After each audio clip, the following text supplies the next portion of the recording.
चुनाव लड़ने का ऐलान करने के बाद भोजपुरी के मशहूर सिंगर और एक्टर रितेश पांडे आखिरकार भभुआ पहुंचे। वही भभुआ जहां से रितेश पांडे ने चुनाव लड़ने का ऐलान किया था। रामनवमी के मौके पर रितेश पांडे जब भभुआ में पहुंचे तो उन्होंने गाने से माहौल बना दिया। आपको बता दें कि रितेश पांडे ने विधानसभा चुनाव 2025 में लड़ने का ऐलान किया है और उन्होंने भभुआ सीट से अपनी इच्छा जाहिर की थी और बताया था कि भभुआ वो सीट होगी जहां से रितेश पांडे चुनाव लड़ सकते हैं। और इसी बीच रितेश पांडे भभुआ पहुंचे तो उन्होंने लोगों का न सिर्फ दिल जीता बल्कि रामनवमी के मौके पर माहौल बना दिया। इसी बीच याद दिला दे आपको कि रितेश पांडे ने बिहार तक से बातचीत में अपना पूरा चुनावी प्लान बताया था और साथ ही साथ ये साझा किया था कि किस सीट से वो चुनाव लड़ेंगे। राजनीति में उतरने की पूरी तैयारी कर लिया, ऐलान कर दिया आपने जी। बिहार में जाकर। वही जो राम रुचि रखा और फिर उसके बाद तो इतनी आर्थिक स्थिति अच्छी नहीं थी। से रिलेटेड, लेकिन थोड़ा सा मुझे लगता है कि पॉलिटिकल तड़का लगना बहुत ज़रूरी है क्योंकि आपके जो सुपरस्टार हैं, जो फेवरेट सिंगर हैं, वो बहुत जल्द अब आपको राजनीति में भी उतरते हुए दिखाई देने वाले हैं चुनावी मैदान में।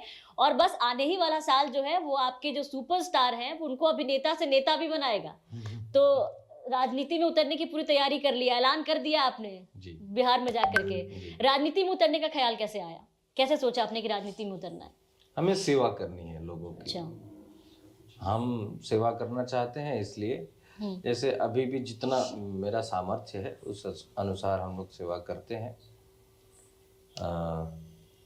लेकिन अगर हम सोचे कि अगर हमें कार्य ही यही मिल जाए, अगर हमें जिम्मेदारी ही यही मिल जाए तो ये हमारा कर्म और धर्म दोनों हो जाएगा और हम सेवा अच्छे तरीके से कर पाएंगे।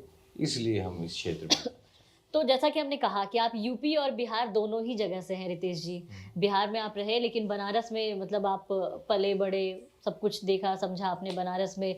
तो बनारस छोड़ के बिहार क्यों चूज किया आपने? पिछले महीनों 8-10 महीने पहले की बात है कि कुछ हमारे अभिभावक उस विधानसभा से, भभुआ विधानसभा से हमारे पास मिलने आए और हमें ये बोला कि आप चुनाव लड़े भभुआ विधानसभा से। तो उन्हीं के आदेशानुसार हमने भभुआ का चयन किया। भभुआ का चयन किया। भभुआ में जाके आपने एक बात कही, मुझे याद है वो इंटरव्यू जब मैं सुन रही थी, जब आपसे पूछा गया कि मुद्दा क्या रहेगा तो आपने कहा शिक्षा पे आपने बहुत जोर दिया। ये इंसिडेंट जो आपके पिताजी के साथ हुआ, आपने देखा कि किस तरीके से जरूरी है बिहार में शिक्षित होना लोगों का। बिल्कुल, तो ये बिल्कुल शिक्षा एक छोटा सा, ये तो बहुत लोग बोल चुके हैं लेकिन मैं भी ये वाक्य जो है जितने लोगों तक जाए जी, ये उतना अच्छा है कि शिक्षा वो शेरनी का दूध है जो पीता है दहाड़ता है। तो बिहार को अभी सबसे ज्यादा शिक्षित होने की आवश्यकता है, सबसे ज्यादा। आप समझिए, मैन पावर पूरे देश को सप्लाई करता है बिहार। बिल्कुल सही बात है। गुजरात से लेके, दिल्ली से लेके फरीदाबाद, बिल्कुल देश का कोई ऐसा कोना नहीं होगा, कोई इमारत नहीं होगी जिसे बिहारियों ने अपने खून पसीने से सींचा नहीं होगा। बिल्कुल। तो चाइना इतना आगे क्यों बढ़ा? क्योंकि उसके पास मैन पावर था।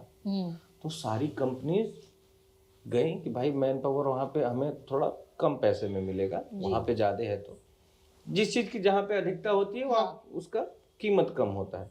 जैसे अमेरिका की संख्या कम है तो अमेरिकी नागरिक का बहुत ज़्यादा वो होगा, हमारे यहाँ जनसंख्या बहुत ज़्यादा है तो हमारे यहाँ कोई मतलब ही नहीं है।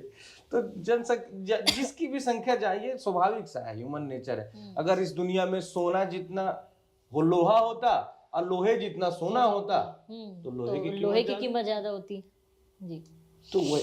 तो ये स्वाभाविक सा था कि चाइना में मजदूर कम पैसे में मिलेंगे, मैन पावर कम पैसे में मिलेगा, तो वहां पे गई फैक्ट्रियां लगी।